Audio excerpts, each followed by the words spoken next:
magpapasukan na, hindi ko pa rin to na-upload, kaya eto, i-upload ko na. Ito yung araw ng scholar assembly ng anak ko or yung pagsasabit ng medal dahil with honor siya, kaming mag-asawa, kailangan namin siyang bigyan ng time. So kahit gaano tayo ka-busy, so kailangan may time pa rin tayo sa ating mga anak. Lalo na yung ganitong achievements para ma-feel nila na pinapahalagahan natin yung kanilang mga ginagawa, hindi natin sila binabaliwala. At habang nagbabrush nga ako ng aking buhok, bigla naman silang sumayaw sa likuran ko. After ko mag-makeup at saka mag-brush ng buhok, sabi nung anak ko, lalagyan daw niya ako ng pang-spray para magtagal or hindi mag-fade yung makeup ko. At nakuha pa nga mag-promote ng anak ko. Pero in fairness, maganda talaga yung product na yan kasi ginagamit din yan ng anak ko. So, naglalast talaga yung makeup mo.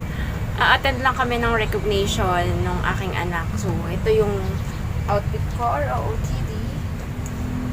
Yung bag namin, ang laki.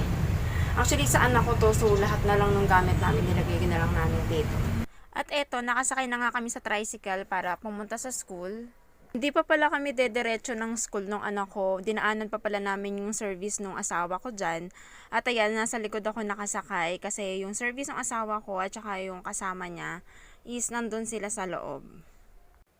Andito na nga pala kami sa school nung service ng asawa ko. Pero bago daw bumaba yung bata, ganyan daw talaga yung ginagawa niya. So, ang sweet lang nung bata. Nandito na kami sa venue at dito sa side na to, dito kami nakaupo, yung mga parents. Christine Nicole F. Iquico with honors.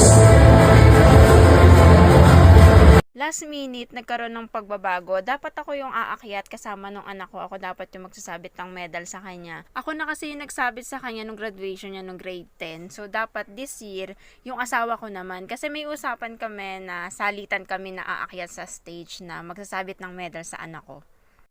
Nagre-request yung hipag ko na pa-experience naman daw umakyat ng stage para magsabit ng medal kay Nicole. Hindi naman po sa pagmamayabang, yearly po kami umakyat ng stage ng asawa ko. So nagsasalitan lang talaga kami. Sa mga nakakakilala sa amin, sinasabi matalino daw yung anak ko. Pero yung sinasabi ko naman sa kanila, hindi siya matalino, masipag lang talaga siyang mag-aral. Kasi ngayon, habang bakasyon yung iba, siya naman, nag-aaral pa din siya every Sunday. Nagre-ready kasi siya for entrance exam sa UP. Monday to Friday pumapasok siya sa work and then Saturday pahinga and then Sunday pumapasok siya sa review center para sa preparation niya para sa entrance exam niya sa UP.